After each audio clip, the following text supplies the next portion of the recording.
పేదవాడు పోయే school government బడులు ఒక పద్ధతి ప్రకారం 2014 నుంచి 19లో గవర్నమెంట్ స్కూల్ నిర్వీర్యం చేశారు అధ్యక్ష. కాలివేలికి దెబ్బ తగిలితే ఏకంగా కాలినే తీసేసిన చందంగా సర్కారీ బడుల్లో చిన్న చిన్న లోపాలను చూపి వరుస మూసివేతలకు పూనుకుంది. దాదాపుగా 6,000 స్కూళ్లను అధ్యక్ష దగ్గరుండి రాషనలైజేషన్ అనే పేరు చెప్పి 6,000 స్కూళ్లను మూసేయించారు. 2014 నుంచి 2019 మధ్యలో ఇదే పెద్ద మనిషి చంద్రబాబు నాయుడు గారి హయాంలో ఆ స్కూళ్లలో నీళ్లుండవు, బాత్రూములు సరిగ్గా ఉండవు. ఆ స్కూళ్లలో బిల్డింగ్లు డీలాపిటేటెడ్ స్టేజ్ లో పూర్తిగా పడిపోయే పరిస్థితిలో బిల్డింగ్లు కనిపిస్తా ఉన్న పరిస్థితులు. ఆ స్కూళ్లలో చదువుతా ఉన్న పిల్లలకు అక్టోబర్ నవంబర్ మాసం వచ్చినా కూడా కనీసం స్కూల్ బుక్స్ కూడా సప్లై చేయని పరిస్థితి అధ్యక్ష. మధ్యాహ్న భోజనం పెట్టే పథకానికి అధ్యక్ష సరుకుల బిల్లులు కూడా అధ్యక్ష 6 నెలల నుంచి 8 నెలల సరుకుల బిల్లులు కూడా పెండింగ్ పెట్టిన పరిస్థితులు అధ్యక్ష. మధ్యాహ్న భోజనం చేస్తా ఉన్న ఆయాల జీతాలు కూడా 1000 రూపాయలు ఇచ్చే ఆనరోరియంస్ కూడా 8 నెలల పై చిరుకు పెండింగ్ పెట్టిన పరిస్థితులు కూడా ఈ పెద్ద మనిషి చంద్రబాబు నాయుడు గారి సర్కారులో చూసాం అధ్యక్ష. మన ప్రభుత్వం అధికారంలోకి వచ్చిన తర్వాత అధ్యక్ష నాడు నేడు అనే ప్రోగ్రాం అధ్యక్ష 45,000 స్కూళ్లను 3 దఫాలుగా అధ్యక్ష ఫస్ట్ ఫేజ్ లో 15,000 చిల్లర స్కూళ్లను అధ్యక్ష నాడు నేడు అనే ప్రోగ్రాం తీసుకున్నాం. 15,715 స్కూళ్ల కోసం 3,600 కోట్ల రూపాయలు కేటాయించాం అధ్యక్ష.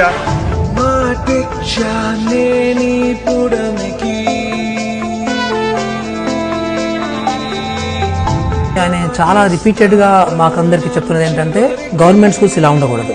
గవర్నమెంట్ చదివే పిల్లలకి చాలా మంచి ఎడ్యుకేషన్ రావాలి, మంచి వాతావరణంలో వాళ్ళు చదువుకోవాలి అనే ఉద్దేశంతో ఒక ప్రగడ్బందీ డిజైన్ తోని ఈ స్కీమ్ అనేది గౌరవ ముఖ్యమంత్రి గారి ఆధ్వర్యంలో చూడబోసుకోవడం జరిగింది. వాళ్ళ పిల్లలను గొప్పగా చదివించాలనే తపన ప్రతి కుటుంబంలోనూ ఉంది. కానీ ఆ చదువులకు అయ్యే ఖర్చులు తట్టుకోలేక గవర్నమెంట్ బడుల్లో నాణ్యమైన చదువులు లేవు అని చెప్పి బాధపడతా ఉన్న పరిస్థితులు నా కళ్ళ ఎదుటిని చూశాను. ఆ పరిస్థితులన్నీ కూడా మార్చడం కోసం చరిత్రను మార్చబోయే తొలి అడుగులు ఈ రోజు వేస్తా ఉన్నాను. నాడు నేడు అనే కార్యక్రమానికి ఇవాళ శ్రీకారం చుడతా ఉన్నాను.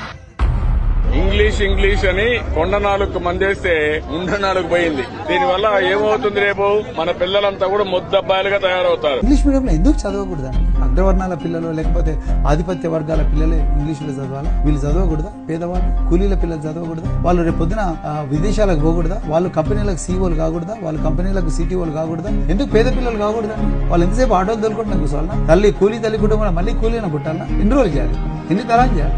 సో అందుకొరకు English is a very important language. This is status. Right to education కాదు అధ్యక్ష, ఈ ఆంధ్ర రాష్ట్రంలో గర్వంగా చెప్తా ఉన్నాం. రైట్ టు ఇంగ్లీష్ ఎడ్యుకేషన్ అని చెప్పి మేము ఇస్తున్నాము అని చెప్పి కూడా గర్వంగా కూడా చెప్తా ఉన్నాం. ఈ చలనం మరి కాదా సంచలనం, చినుకల్లే మొదలై ఉప్పెన కాదా ఈ కథనం. శ్రీ వైఎస్ జగన్మోహన్ రెడ్డి గారు, నేను ముందు నుంచి ఒక తెలుగు మీడియం స్కూల్లో చదువుకున్నాను. ఇప్పుడు మన జగన్ మామయ్య గారు ప్రవేశపెట్టిన అమ్మఒడి పథకం ద్వారా నేను ఇప్పుడు ఇంగ్లీష్ మీడియం స్కూల్లో చదువుకుంటున్నాను. ప్రైవేట్ స్కూల్ కి గవర్నమెంట్ స్కూల్ కి ఇప్పుడు పేరుకి ఇది గవర్నమెంట్ స్కూల్ కానీ ప్రైవేట్ స్కూల్ కంటే చాలా బాగుంది ఈ స్కూల్. ఈ నాడు నేడు అనే ఈ ప్రోగ్రాము, ఈ ఇంగ్లీష్ మీడియం చదువులు, ఈ అమ్మఒడి, ఈ మూడింటితో పూర్తిగా రెవల్యూషన్ అనేది ఒకటి క్రియేట్ అయిపోయి ప్రతి పేదవాడు కూడా ఇంగ్లీష్ బడులకు పోగలుగుతాడు. అందులో తెలుగు అన్న సబ్జెక్ట్ కంపల్సరీ సబ్జెక్ట్ గా ఉంటుంది. తెలుగు ఒక వైపున సబ్జెక్ట్ గా నేర్చుకుంటూ ఇంగ్లీష్ మీడియం చదువులతో ఆ పేదవాడు తన పిల్లలను గొప్పగా చదివించే కార్యక్రమం జరుగుతుంది అధ్యక్ష. ఇక మీదట 8వ తరగతిలోకి ఎంటర్ అయ్యే ప్రతి పిల్లాడికి కూడా ఆ పిల్లలకందరికీ కూడా విద్యా కానుకతో పాటు 12,000 రూపాయలు దాదాపుగా విలువ చేసే ట్యాబ్ను కూడా ఆ పిల్లలకి ఇచ్చే కార్యక్రమం జరుగుతుంది అని చెప్పి కూడా పిల్లల జీవితాలను నిజంగా కూడా మార్చే కార్యక్రమంలో భాగంగా డిజిటల్ విధానంలో పాఠ్యాంశాలను బోధించే విధంగా ప్రతి క్లాస్ రూమ్ లోనూ టీవీ లేదా డిజిటల్ బోర్డులు ఏర్పాటు చేసే దిశగా నాడు నేడులో భాగం చేస్తూ అడుగులు ముందుకు వేయబోతా ఉన్నాము అని చెప్పి కూడా సవినయంగా తెలియజేస్తా ఉన్నాను. ఈరోజు మీకు సపోర్ట్ చేసే ఈ ప్రభుత్వం, ఈరోజు మీ మీద పెట్టే ఈ ఇన్వెస్ట్మెంట్ రేపొద్దున మీరు ఇంకా పై స్థానంలోకి పోవాలి, ఇంకా మెరుగైన పరిస్థితులకి మీరు ఉండాలి.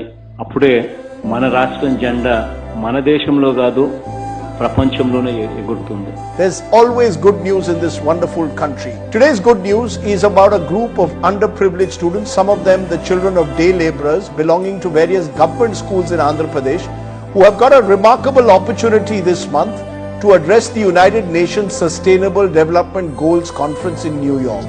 Hi, my name is Dadala Joshna. This is my first trip to US. We are in United Nations headquarters. We are participating in the SDG summit. This is the first time to sit in United Nations General Assembly Hall. I'm always thankful to our CM sir for giving us the opportunity. My father's name is C. Dastagiri. He is a lorry driver. My father's name is G. Gopi and he is a farmer. Jagan మామయ్య, మీరు రాజన్నకి పుత్రుడు, రైతన్నకి మిత్రుడు, అక్క చెల్లెళ్ళకు అన్నదమ్ముడు, మాలాంటి పిల్లలకు విద్యాదేవుడు. Nothing to say more than this, sir. Thanks for giving this golden opportunity. A small request, sir. I want to touch your feet, sir.